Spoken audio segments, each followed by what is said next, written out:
Ahora, no podemos seguir alargando la crisis, ¿verdad? Si de verdad están cayendo el consumo, las exportaciones, las inversiones y aumentando el desempleo, la informalidad, la economía de subsistencia y la pobreza, si con una presión migratoria enorme y las naciones destino con fronteras más duras, eso significa que la válvula de escape que hemos usado por décadas en América Latina está cerrada y que vamos a tener que lidiar con esas poblaciones localmente. Vamos a ver que muchas empresas y familias no podrán honrar sus créditos y esto va a afectar rápidamente a las financieras y a las instituciones más pequeñas las instituciones de crédito comercial en el sistema financiero.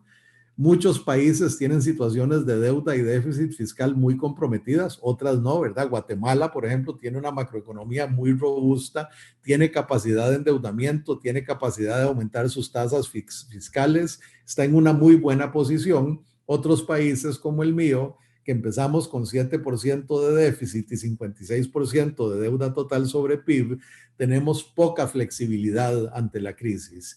Y esto el gobierno va a tener que seguir gastando porque los brotes van a seguir por 400 o 500 días, ¿verdad?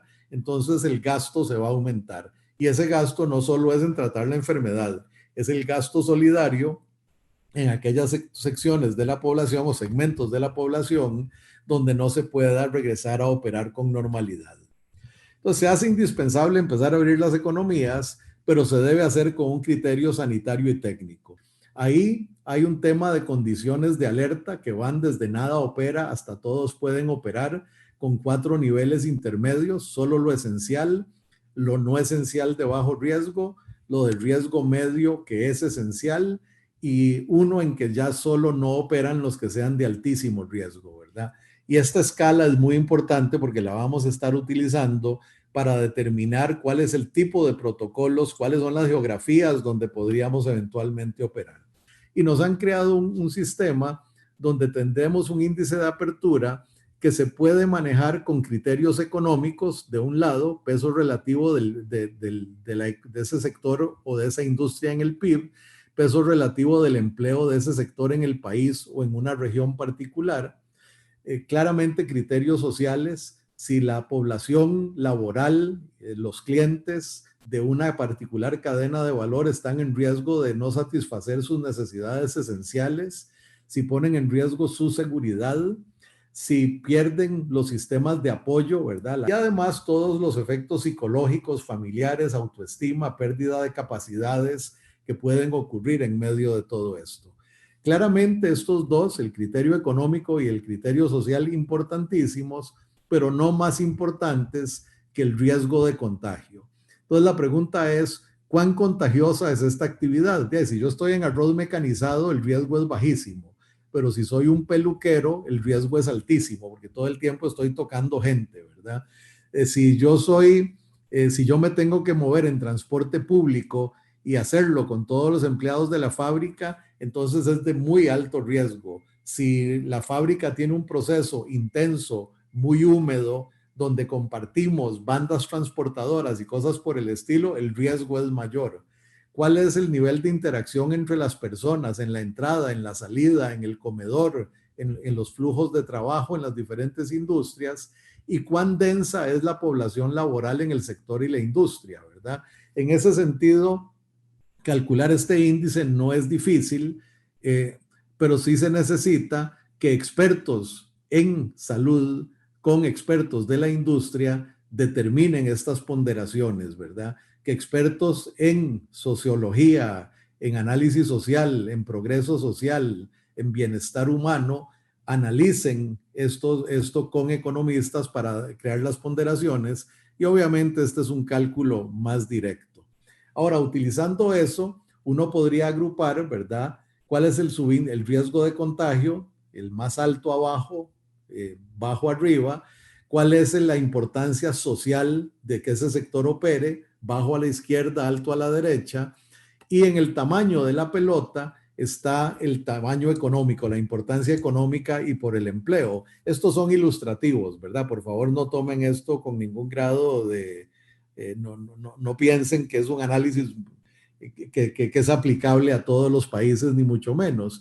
Y claramente ahí puedo hacer clústeres con diferentes protocolos de apertura según aquella escala que habíamos planteado. Y en ese sentido, ¿verdad? Entonces necesito protocolos crecientes desde donde en situaciones muy abiertas del agro, ¿verdad? Solo necesito distanciamiento social, hasta otros donde necesito teletrabajo, mascarillas, rediseñar las estaciones de trabajo, establecer distanciamiento social, programación en turnos.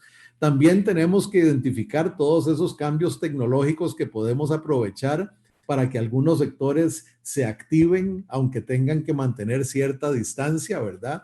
Y en este sentido, la educación ya dio un gran salto. Vamos a hablar de eso un poquito cerca del final.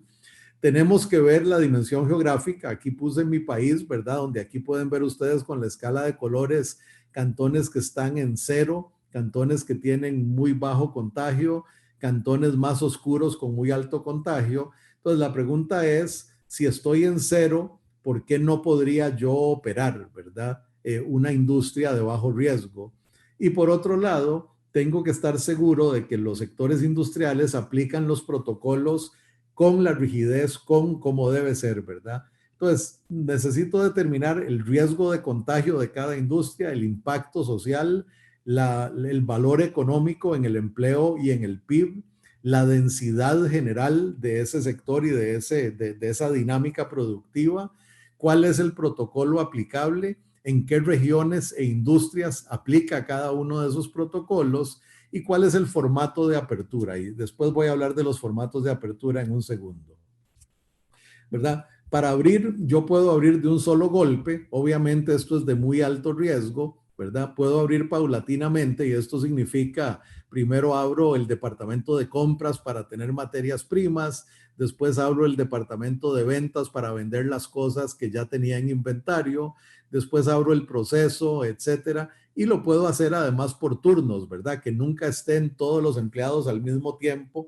En vez de hacer un turno de 8 horas, hago 2 turnos de 6 o hago turnos de 12 horas en días alternativos para que diferentes equipos trabajen. En fin, puedo jugar con una paulatinidad bien administrada.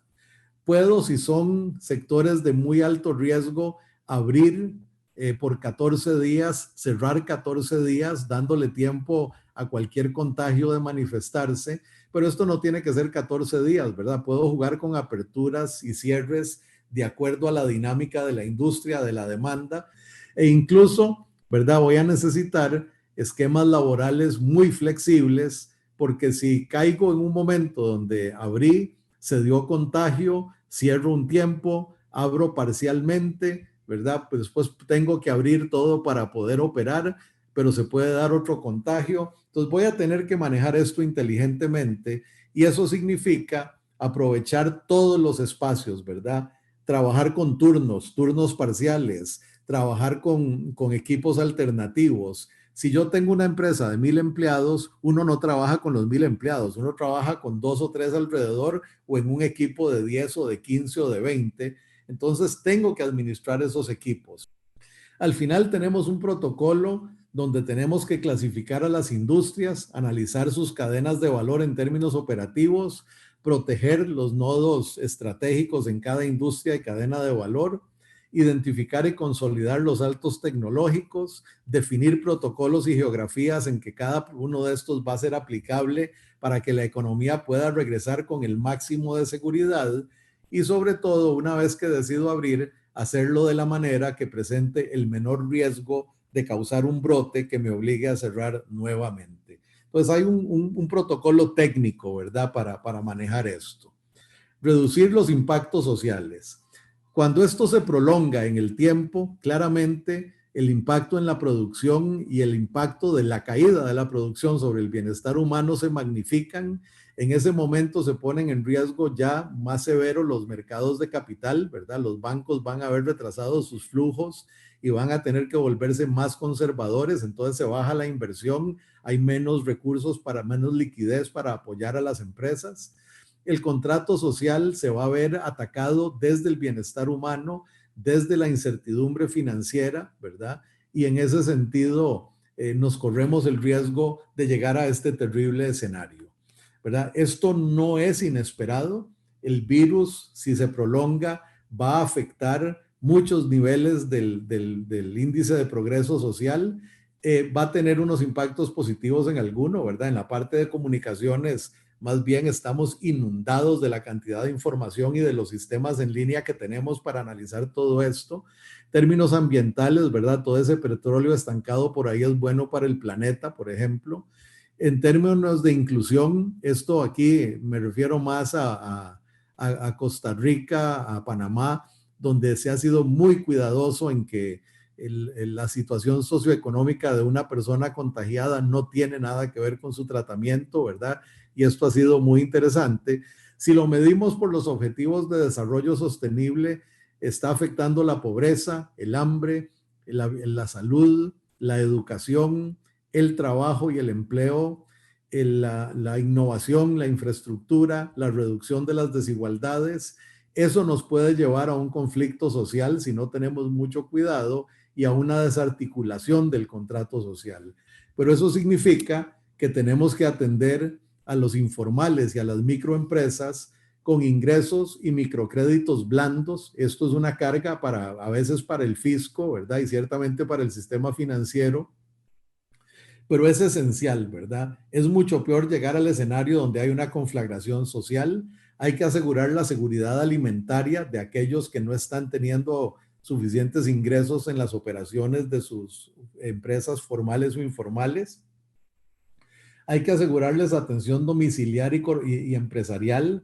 ¿Qué significa esto? Que bueno, que los recursos lleguen a donde ellos están o disminuir la movilidad, que no tengan que ir a hacer fila a una municipalidad, a un ministerio, sino que esto se desconcentre, ojalá por medios tecnológicos. Instalar sistemas de higiene en los mercados, ¿verdad? Lavatorios, jaboneras, distribución de mascarillas, etcétera, tiene que generalizarse. Y además tiene que ir acompañado de campañas de comunicación y educación, asesoría y coaching para utilizar los recursos bien, ¿verdad? Esto no es para gastárselo en la primera semana, hay que tener mucho cuidado, inclusive de cómo se va a distribuir. Es mucho mejor, por ejemplo, una cibermoneda, que sería otro salto gigante en cada teléfono, y no pensar en que de verdad vamos a distribuir billetes y cosas por el estilo. Acceso a servicios de salud en la comunidad. Si el sistema de salud es de alto riesgo y está saturado, ¿cómo vamos a atender necesidades de salud de manera descentralizada? Y aquí hay que pensar hasta en unidades móviles y lo que haga falta. Y por supuesto, acceso a todos los contactos de violencia doméstica, dónde consigo salud, dónde consigo el crédito, dónde consigo las mascarillas, ¿verdad? Que no se vuelva esto una trampa. Es importante que todo esto funcione. Y para evitar los impactos de aislamiento, yo creo que la única manera es, como dije antes, llegar a esta posición donde todos trabajamos juntos. Esta pandemia nos está demostrando que esto solo funciona cuando nos vemos como sociedades integradas, donde el gobierno, el Estado y aún los gobiernos locales, el sector productivo, desde la más pequeña microempresa hasta la más grande multinacional, la sociedad civil, desde la asociación comunal más pequeña hasta la iglesia católica, la iglesia evangélica, las universidades, las grandes gremiales, todas tenemos que encontrar el terreno común en el coronavirus y, dicho sea de paso, como sociedades apelar a un sector internacional que me ayude a reestructurar la carga financiera, que me permita abastecerme de los insumos críticos para que todo esto funcione bien. Yo creo que llegar a un escenario como este, donde sí la producción va a sufrir, donde sí el progreso social y el bienestar van a sufrir,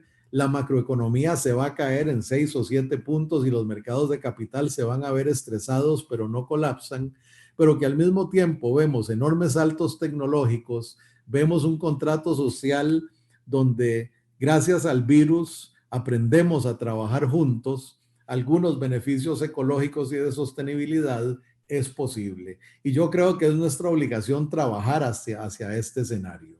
Muchas gracias.